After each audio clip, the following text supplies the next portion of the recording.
Voy a checar cuáles son las guías que tengo. Ok, esta es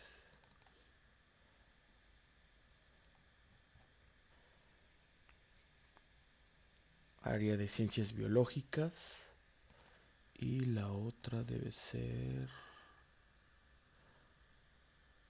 área 4.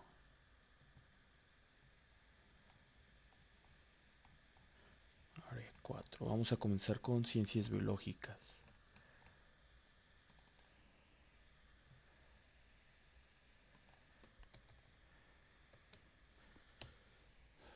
Ok.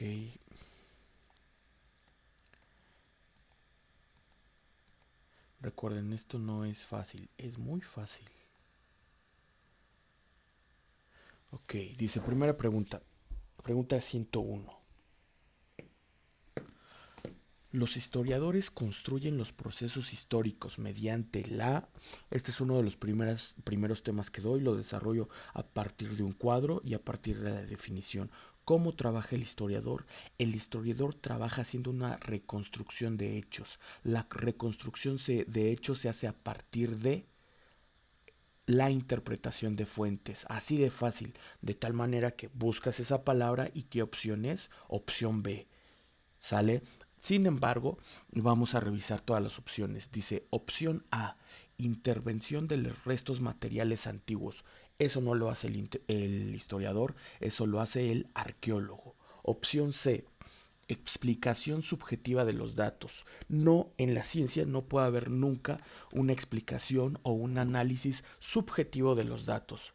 Las explicaciones, los análisis, las investigaciones siempre son investigaciones objetivas. Por lo tanto, esa no puede ser. Opción D, omisión de las fuentes secundarias.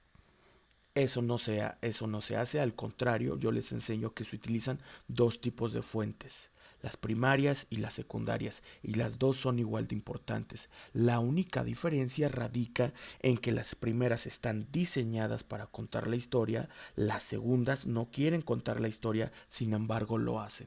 Entonces, pregunta 101, muy fácil. Siguiente pregunta. Estados Unidos de Norteamérica se conformó como una república democrática con división de poderes. Esta forma de gobierno la adquirieron en su mayor parte. Ok, esta pregunta no es pregunta de historia, ni siquiera es pregunta de historia. Esta pregunta es habilidad verbal. ¿Qué es lo que tienes que hacer? Primero entender la pregunta. ¿Qué dice la pregunta? La pregunta dice, una vez que Estados Unidos se convirtió en república, ¿quién más se convirtió en república? ¿O qué repercusión tuvo este hecho en América Latina? Por lo tanto, ¿cuál es la respuesta correcta? La respuesta correcta es la opción A. Naciones de Iberoamérica independizadas de 1810 a 1824. ¿Sale?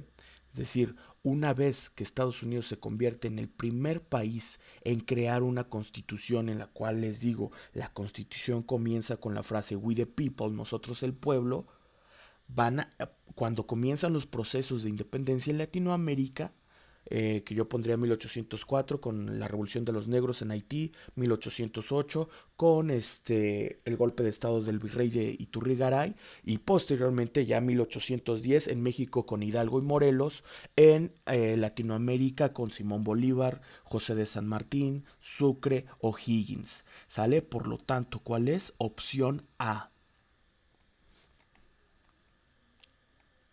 A ver, déjenme checar para ver si puedo dar alguna aclaración de países conformados en las revoluciones de 1830. Esos son revoluciones liberales europeas, nada que ver. Siempre les digo ese tema, doy muy poca información porque no quiero que lo confundan con revoluciones burguesas del siglo XVIII. Pregunta 103. Dice, la principal demanda de las revoluciones de 1830 fue, ok, vamos a ver, revoluciones de 1830. Recuerden, las fechas de revoluciones liberales europeas son 1820, 1830, 1848. 1. Son revoluciones burguesas. 2. Son revoluciones que vienen en su mayoría de movimientos obreros. 3. Son revoluciones que están exigiendo derechos para los obreros. 4. Son revoluciones que a la postre van a conformar sobre todo la unificación italiana y unificación alemana. De tal manera que ¿cuál sería la respuesta correcta? Opción A, la creación de estados regidos por constituciones, ¿sale? Sobre todo unificación alemana, unificación italiana. B dice surgimiento del pacto de la Santa Alianza, no. ¿Esto qué es? Esto es un movimiento conservador, no puede ser eso. La independencia de las naciones de los Balcanes, nada que ver. Balcanes, ¿qué sería parte? Primera Guerra Mundial, Mundial va a comenzar hasta 1914, nada que ver.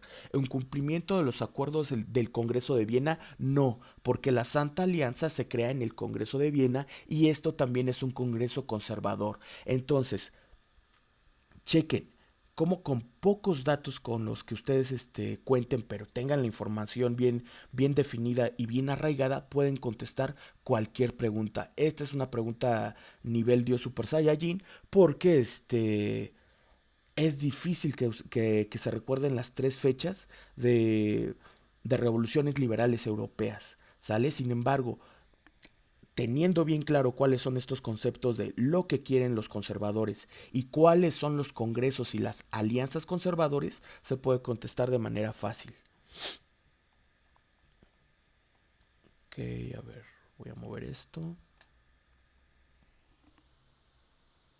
104. Selecciona los inventos científicos tecnológicos más importantes del siglo XIX. Ok, esto ni siquiera es pregunta de historia. A ver, vamos a ver qué nos ponen. Penicilina y aeroplano. Penicilina sí puede ser siglo XIX, aeroplano no. Electricidad y telégrafo, yo creo que es esa. Teléfono y televisión, eso no es siglo XIX, eso es siglo XX. Radar y bolígrafo, siglo XX igual. Muy fácil, ¿cuál es la respuesta? Opción B. Esta ni siquiera tiene complicación. Una consecuencia de la Primera Guerra Mundial. Dice, creación de nuevas naciones europeas, es esa la respuesta. ¿Cuáles son los estados europeos que se van a crear gracias al Pacto de Versalles? Sobre todo para el examen van a ser la creación de Checoslovaquia, y creación del Estado de Polonia. ¿Ok? Formación de dos bloques de poder. No, empiezas a ver, ¿eso qué es? ¿Eso es Guerra Fría? No puede ser. División de Alemania. No, eso es Guerra Fría, no puede ser. Formación de la ONU. No, eso es final de la Segunda Guerra Mundial, inicio de Guerra Fría. Eso no puede ser. Entonces, fíjense qué padre. Lo primero que puedes hacer es ir eliminando datos, ¿no? Y así te quedas con la opción A, creación de nuevas naciones europeas, aunque no sepas que específicamente son Checoslovaquia y Polonia. ¿Ok? ¿Vamos bien? Pregunta número 106. La ideología nacionalsocialista se fortaleció en Alemania porque, ok, vamos a ver las opciones, fomentó la superioridad de la raza aria, sí puede ser esa, lo hacen en Mi lucha en 1922 cuando Hitler es apresado, es un golpe de estado fallido y es enviado a la cárcel. Planteó una política pacifista, no, absolutamente no puede ser eso, al contrario, lo que quiere el movimiento nacional socialista de Hitler es dominación, por lo tanto es un movimiento bélico. Limitó la intervención militar en el gobierno, no, no puede ser. De hecho, el nazismo es una intervención militar en el Estado. Opción D, estableció un gobierno democrático, no, lo hemos visto ya muchas veces. El nazismo entra dentro del concepto de lo que son gobiernos fascistas o gobiernos totalitarios, ¿sale? Y de tal manera que igual, eliminando cuál es la opción correcta, opción A, muy fácil, muy fácil, esto es muy fácil. 107. Selecciona dos estrategias implementadas por los países del eje para establecer su ofensiva. Ok, ¿qué es lo primero que tienes que hacer? Da el nombre completo al eje. ¿Cómo se llama el eje? El eje se llama Roma, Berlín, Tokio. Son capitales, por lo tanto, ¿qué es? Roma, Italia, Berlín, Alemania, Tokio, Japón, ¿sale? ¿Quiénes son? Son los países que por cuestiones pedagógicas, voy a decir, son los malos, pero en una guerra no hay buenos ni malos, ¿ok? Entonces, son los malos, es Alemania, es Japón, es Italia. Dice, opción uno, desembarco en Normandía, el famoso día D, eso no, eso lo hacen los aliados, tachas. Invasión a Polonia, sí, ese es el primer evento que marca el inicio de la Segunda Guerra Mundial. Entonces, checas, ¿cuáles son las únicas que comienzan con dos? Solamente B comienza con dos, ya tienes la respuesta, ni siquiera tienes que hacer otra cosa, te pasas a la siguiente pregunta. Pero aquí vamos a analizarlo, ¿sale? Entonces, opción 2 es correcto. Luego dice, guerra hacia el este. ¿Quiénes son los que están en la guerra hacia el este? Son Inglaterra y Estados Unidos tratando de llegar a Alemania a través de Francia. Eso no puede ser. Operación Barbarroja. Eso sí es. ¿Qué es la Operación Barbarroja? 1943. Alemania rompe el pacto Molotov con Rusia y decide atacarla. Decide atacarla durante el invierno. Eso sí lo hacen las potencias del eje. Y luego dice, el ataque a Hiroshima y Nagasaki. Esto no puede ser. Esto lo hacen los países aliados, en específico Estados Unidos, cuando avienta la bomba en Hiroshima con el avión que se llama Little Boy y en Nagasaki con el avión que se llama Fat Boy. Entonces, corroboramos si es la opción B. ¿Ok? Que serían los incisos uno y 2. Sigamos. 100, 108. El desembarco de armamento en Cuba, que incluía proyectiles, cohetes y botes patrullas, provocó la... Ok, ¿esto qué es? Uno, estamos viendo Revolución Cubana. Dos, estamos viendo crisis de los misiles. ¿De qué estamos hablando aquí? Estamos hablando de Guerra Fría, ¿ok? De tal manera que, a ver, pero nos están preguntando, ¿qué crisis provocó? Muy fácil, de hecho ya lo dije. Opción B, crisis de los misiles. Revolución Sandinista va a ser un golpe de estado promovido por Estados Unidos y las otras dos, no tienen nada que ver, ¿sale? 109. ¿Qué país africano logró su independencia en 1951 después de haber estado bajo el yugo italiano, francés y británico? Ok, esta respuesta, más bien esta pregunta ya es muy, muy específica, esta también es complicada, se las voy a tener que dar. La respuesta es Libia, Libia. ¿Y realmente cuál es el estado que mantenía el control en Libia? Va a ser Italia.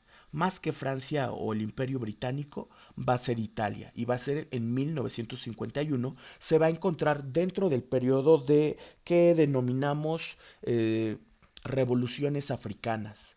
Revoluciones africanas, yo lo doy sobre todo para especialidad en área 3 y área 4. ¿Sale? De todos modos no comprendo por qué esta salió aquí, pero es muy fácil. Libia. ¿Cuál es la otra independencia que te pueden preguntar?